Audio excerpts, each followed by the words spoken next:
Olá, tudo bem com vocês? Eu sou a professora Tatiana de Língua Portuguesa e Literatura e venho essa semana gravar mais uma videoaula para vocês. Essa semana nós vamos falar sobre texto literário e texto não literário. Eu trouxe para vocês um exemplo de um texto não literário, que é um artigo de divulgação científica. Por que algumas músicas não saem da nossa cabeça? Inclusive é um texto meio interessante, tá? Para vocês lerem, tira essa curiosidade. E é um texto que vai informar uma pesquisa científica. Então você imagina que a linguagem desse texto tem que ser uma linguagem acessível, né? Tem que ser uma linguagem objetiva e muito clara, né? Para que a gente consiga ler e entender por que essas músicas não saem da nossa cabeça. Mas o mais importante disso é que é um texto científico, tá? E tem a função de informar a respeito dessa pesquisa, dados dessa pesquisa, o objetivo dessa pesquisa, né? Então, ao lado, a gente tem características do texto não literário, que se encaixa, né, como exemplo desse artigo de divulgação científica.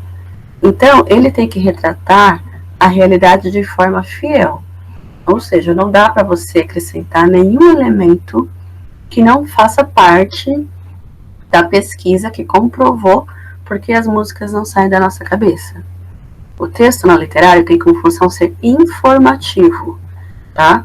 Então, para isso, ele utiliza linguagem objetiva e direta, como eu falei, linguagem denotativa, ou seja, se você tem alguma dificuldade, não entendeu alguma palavra, você procura no dicionário ou procura no Google, que você vai ter a sua dúvida sanada, tá? As palavras, elas têm um sentido literal. Elas são usadas de acordo com o seu sentido comum do dicionário. Isso quer dizer linguagem denotativa, tá? E aborda fatos de forma impessoal. Então, não dá para ter opinião, por exemplo, nesse tipo de texto. Ou numa notícia. Não dá para ter opinião também numa reportagem, tá? Agora, a diferença entre o texto literário é muito evidente, tá? Eu trouxe para vocês o exemplo de um apólogo que nós já trabalhamos em outras aulas, né? Um texto que vocês já conhecem, então fica fácil de entender a diferença. Então, o texto literário, na literatura, criam-se mundos ficcionais. No texto literário, o retrato da realidade tem que ser fiel, do jeito como aparece no mundo. No texto literário, não. O escritor pode criar outros mundos, criar realidade diferente da nossa. Então, por exemplo, nos textos ficcionais isso acontece bastante. Além disso, o que caracteriza o texto literário é o cuidado especial com a língua. Para a literatura não importa apenas com o que se diz, mas como se diz. Então, o trabalho com as palavras, selecionar essas palavras, utilizá-las para transmitir não só a história, mas fazer as pessoas sentirem emoções, refletirem sobre a realidade que ali está sendo retratada, é tão importante quanto a própria história. É como você vai contar, tá? Qual é o seu estilo de escrita? Como é que você vai selecionar elementos importantes para compor o seu personagem, tá bom? Então, o texto literário te dá mais abertura para você ser criativo. Então, quais são as características do texto literário? É ele ser artístico, usar figuras de linguagem. Quando a gente lê um apólogo, nós aprendemos sobre personificação, quando a agulha e a linha ganham vida. A linguagem conotativa, ou seja, aí as palavras ganham outros significados. Aí é preciso você fazer interpretações textuais para compreender qual a intenção do escritor em utilizar aquela palavra, tá? Criação de uma obra de arte. Então, o escritor tem essa intenção, quando cria um texto literário, que ela seja uma obra de arte, que possa ser estudada, lida, pesquisada, mesmo após a sua morte, né? De ser um texto eterno. E ele sempre tem um olhar pessoal e subjetivo da realidade. Então, existe sim posicionamento crítico do escritor, existe reflexão, né, um olhar crítico da realidade, como é o caso do Machado de Assis, né, que como a gente já trabalhou também, tem essa questão de investigar a alma humana, né, de apresentar nos seus personagens características humanas que são eternas, né, independente do tempo.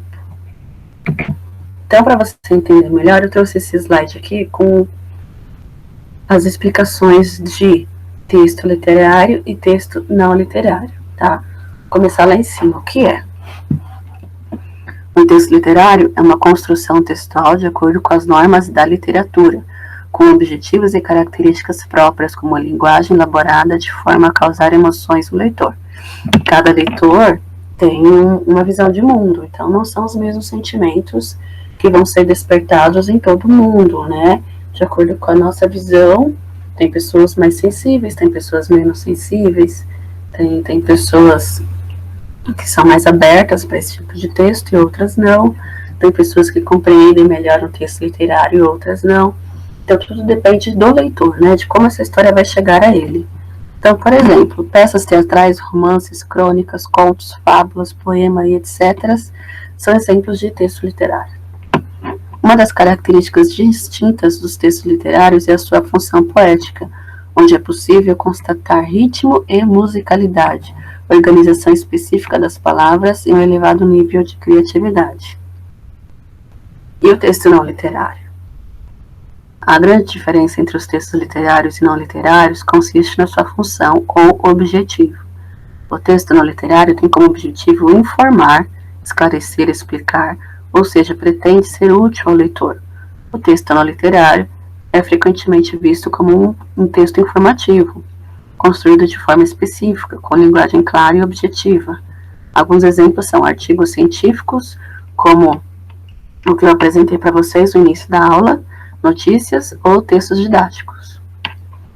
Por outro lado, o texto literário é mais artístico, com uma função estética, que tem como objetivo recreativo, provocando diferentes emoções no leitor. Assim, os textos literários nem sempre estão ligados à realidade, no caso da ficção, e muitas vezes são subjetivos, podendo existir diferentes interpretações de leitores distintos. Além disso, o texto literário contém figuras de linguagem, sentido figurado e metafórico das palavras, que tornam o texto mais expressivo, tá? Então, para você construir um texto literário, você tem que ter muito mais criatividade, porque você vai criar uma realidade nova para personagens que vão ali vivenciar as ações, tá? E existem vários gêneros que podem ser considerados textos literários. E a gente vai estudar um específico nessa aula, que é um gênero lírico, o poema, tá bom?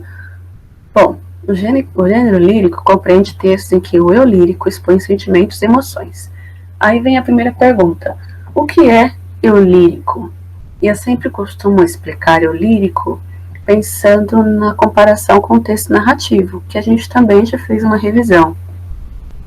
Se você não assistiu às aulas anteriores, assista, porque é uma sequência didática, tá? Então é importante você assistir as primeiras, desde que eu comecei a postar no Classroom. Então, lá no texto narrativo, a gente viu que um dos elementos é o narrador.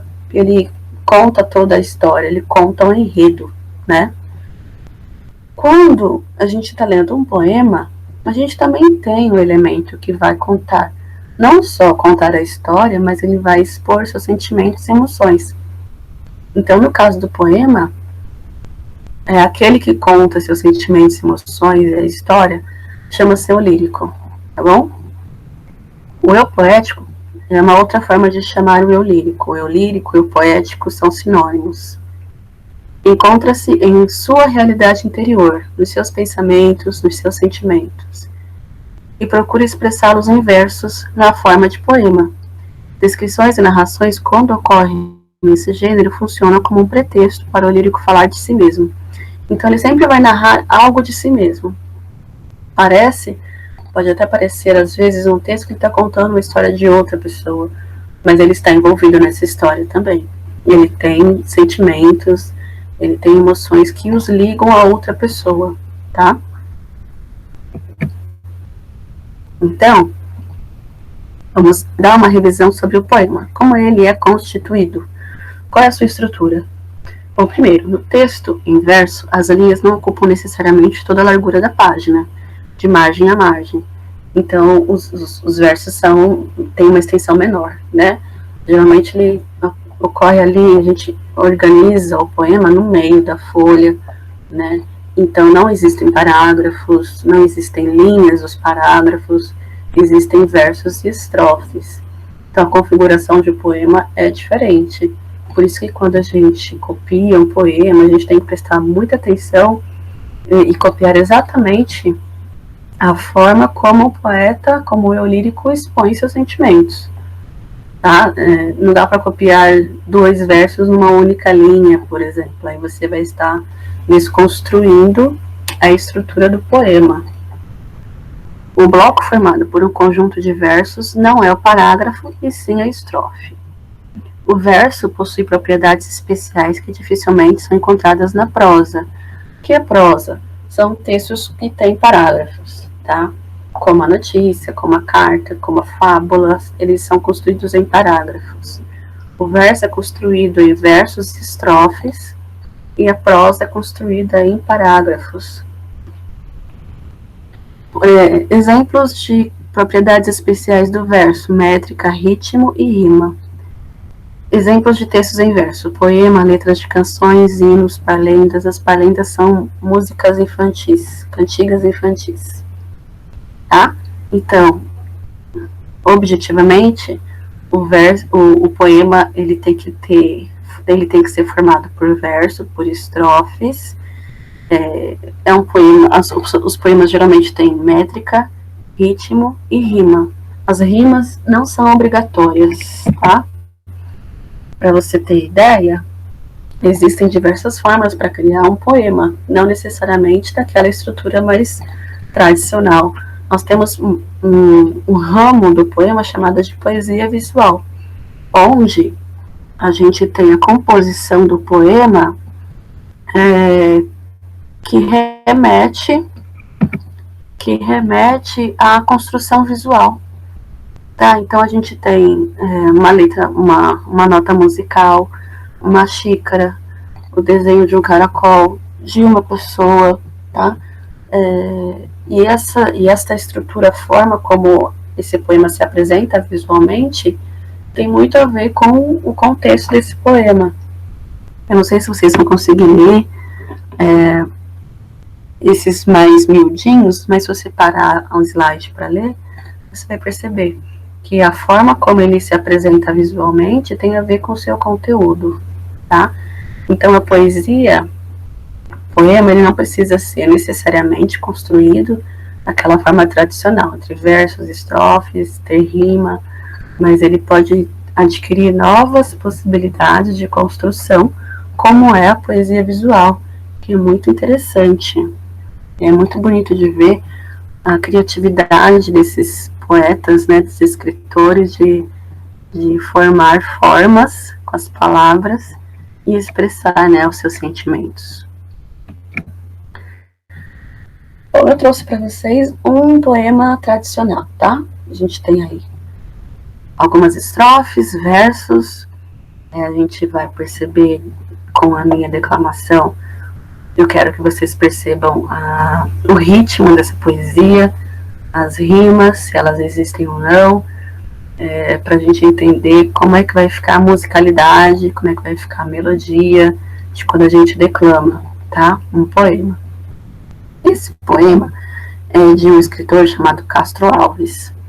Não nessa aula, na próxima, eu vou falar um pouquinho mais sobre ele, tá? Um pouquinho da vida dele, quem ele é, para vocês saberem um pouquinho mais, que é bem interessante a gente não só entender o texto, mas entender um pouco da vida, tá? Lembrando, lá na aula do Machado de Assis, a gente viu como a vida daquele autor interferiu na construção dos seus textos, tá?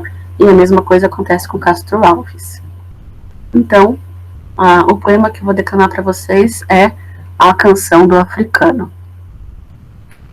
Lá na úmida senzala, sentado na estreita sala, junto ao braseiro no chão, entoa o escravo seu canto, e ao cantar corre-lhe em pranto saudades do seu torrão.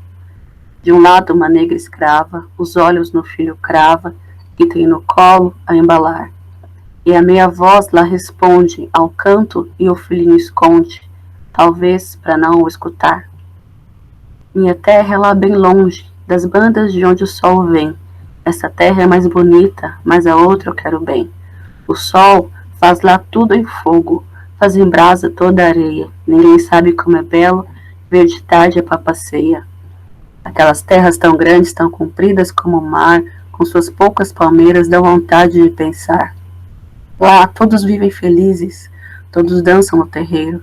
A gente lá não se vende como aqui, só por dinheiro. O escravo calou a fala, porque na úmida senzala o fogo estava a apagar. E a escrava acabou seu canto para não acordar com o pranto o seu filhinho a sonhar. O escravo então foi deitar-se, pois tinha de levantar-se bem antes do sol nascer. E se tardasse, coitado, teria de ser surrado, pois bastava escravo ser. E a cativa desgraçada deita seu filho calada, e põe-se triste a beijá-lo. Talvez temendo que o dono não viesse, em meio do sono.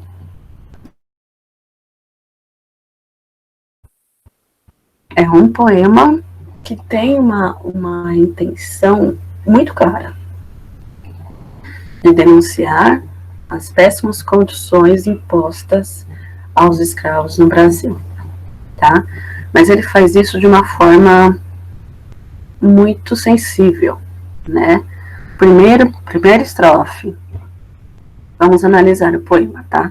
Na primeira estrofe, você tem a apresentação do cenário, uma úmida senzala, tá? Então vocês já são colocados nesta realidade, já não diz respeito à realidade atual que nós vivemos, né? Pois a escravidão já não existe mais, mas nós somos transportados para este universo, numa úmida senzala, né? E quem está nesta úmida senzala? Junto ao braseiro está o escravo, né, que canta as saudades do seu torrão, saudades da sua terra, tá? Então, apresenta-se, primeiro, o cenário de onde essas pessoas estão inseridas, né, e o escravo que vai cantar um canto onde ele vai apresentar a saudade da sua terra. Mas ele não canta apenas, ele está em pranto.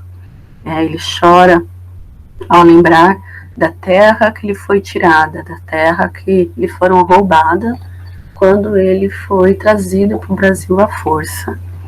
Mas existe apenas esse escravo na úmida senzala? Não.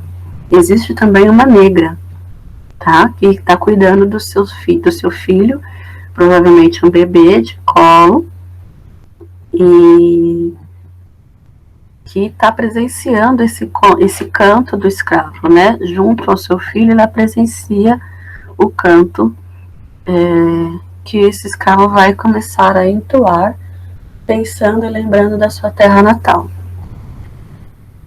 Na terceira estrofe, quando existe a colocação da aspas, quer dizer que o eu lírico, aquele que iniciou a poesia, né, o poema, dá voz ao escravo. Agora não é mais o eu lírico quem vai contar, né? Vai ser o próprio escravo, são as palavras do escravo, da música que ele vai cantar, lembrando da sua terra natal. Então ele diz, né, a minha terra lá bem longe das bandas de onde o sol vem, essa terra é mais bonita, mas a outra eu quero bem. Então ele faz a comparação. Esta terra é o Brasil, ela é muito mais bonita. Mas a outra, na África, é a terra que eu amo, é a terra que eu quero bem. O sol lá faz tudo em fogo, então, ou seja, muito quente. A África é um continente muito quente. Faz em brasa toda a areia. Ninguém sabe como é belo ver de tarde papaceia. Papaceia dá para ver na África, a olho nu, uma estrela quando começa a entardecer, que nada mais é do que Vênus, né? Dá para ver Vênus quando começa a entardecer, da tarde para a noite, né? Lá na África eles chamam de papaceia. Aquelas terras tão grandes, tão compridas como o mar, com suas poucas palmeiras, dá vontade de pensar. Então ele lembra, né, das belezas que existem lá na África, né? Daquelas terras tão grandes, tão compridas, das palmeiras e tudo que existe lá.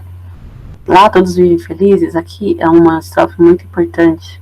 Todos dançam o terreiro, então tem alegria, né? Tem a vida social retratada. A gente lá não se vende como aqui só por dinheiro. As pessoas lá não são mercadorias como aqui, né, que são vendidas, trocadas, como se fossem objetos qualquer, né? Lá eles são livres, aqui eles são escravos. E aí ele parou de cantar, porque o fogo começou a apagar, e aí as condições ficam muito piores, né? O frio é muito pior, então ele foi cessando o canto quando o fogo começou a se apagar, né? E aí a escrava, que não apareceu tanto até agora, ela estava ainda no seu canto, com medo do que seu filhinho não acordasse, né, com um pranto que ela estava apresentando com a música, né? Então ela não conteve o choro ao ouvir a música do escravo, né, cantando a saudade da sua terra, e é um sentimento que ela também compartilha, todos os escravos compartilhavam. Então ele foi se deitar no próximo estrofe, né? Ele foi se deitar porque logo cedo, antes do sol nascer, ele tinha que se levantar para trabalhar, né? Para trabalhar duro durante o dia inteiro. E se ele não levantasse logo, ainda tinha o risco de ser açoitado, né? De ser surrado. Porque, enfim, bastava escravo ser para você levar uma surra.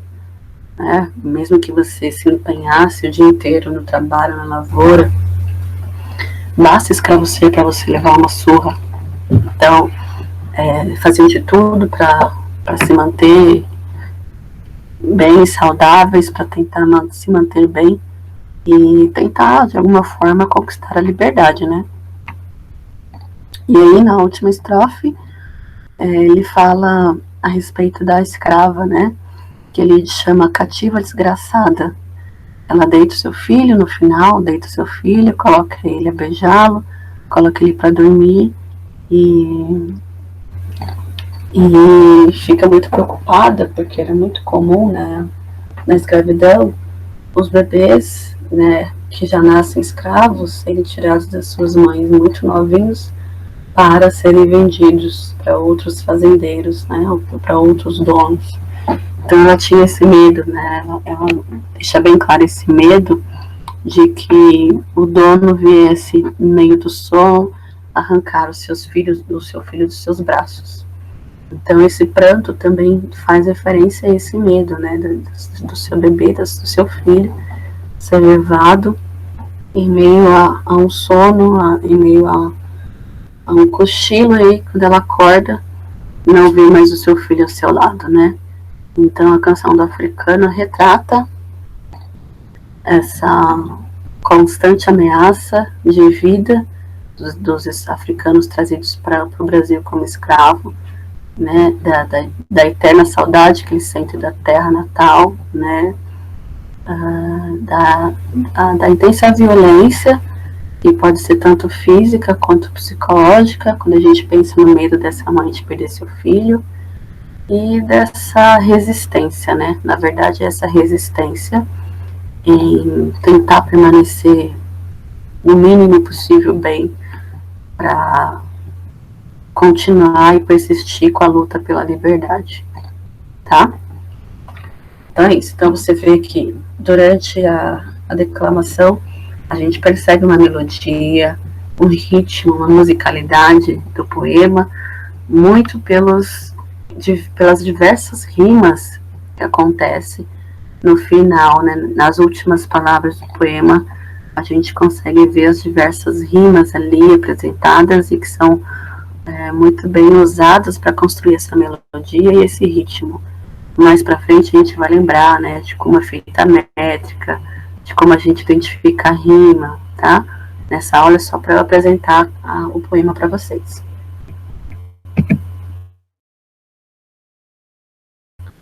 E aí vamos ver a figura de linguagem que está apresentada, que é a metáfora. a gente já viu a personificação, vamos ver a metáfora, tá? Então, as metáforas são comuns na linguagem poética, na linguagem literária, que expressam através de imagens um sentido figurativo.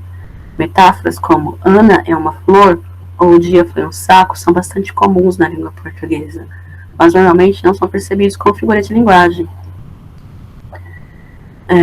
Por exemplo, na canção do africano temos o sol faz lá tudo em fogo. O que ele quer dizer? Que o sol é fogo? Sol é fogo, mas não é um fogo como a gente pode perceber numa fogueira. O sol é muito maior do que o fogo de uma fogueira, né? Mas ele representa a temperatura, a ideia da temperatura do sol. Tá? Então isso é metáfora.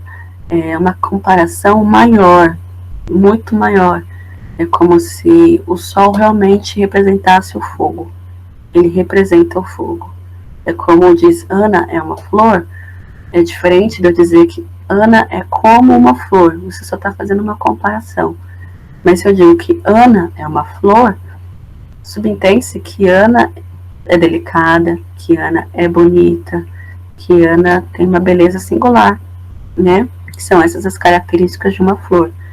Então, Ana acaba recebendo todas as características de uma flor. Mesma coisa no sol. O sol recebe todas as características de um fogo, né? Pensando na temperatura, pensando no quanto pode ser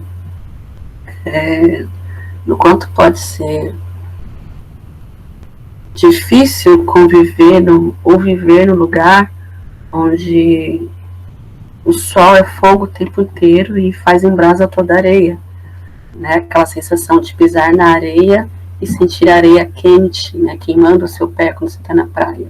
Essa sensação constante de quem vive na África, tá?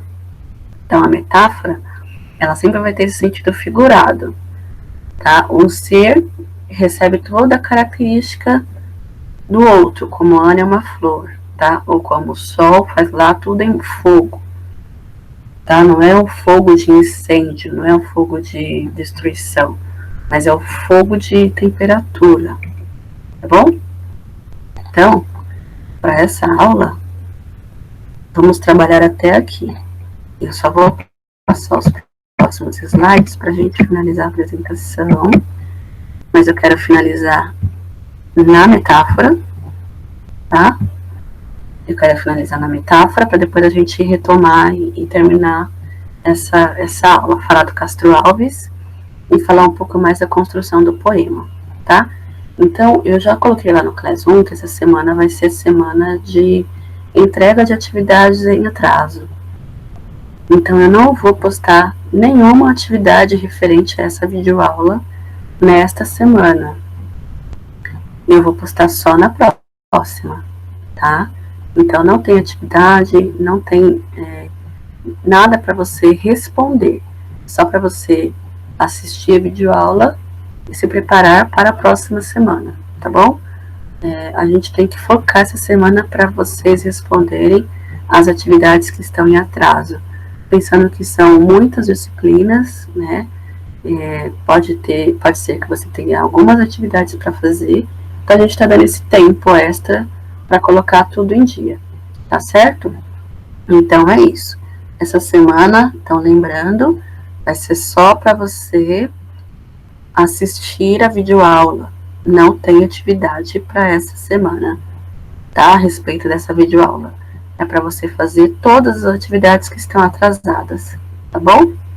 Então é isso. Na próxima semana nós retomamos o assunto, eu finalizo e aí eu passo atividades, tá bom? Um beijo para vocês e até a próxima.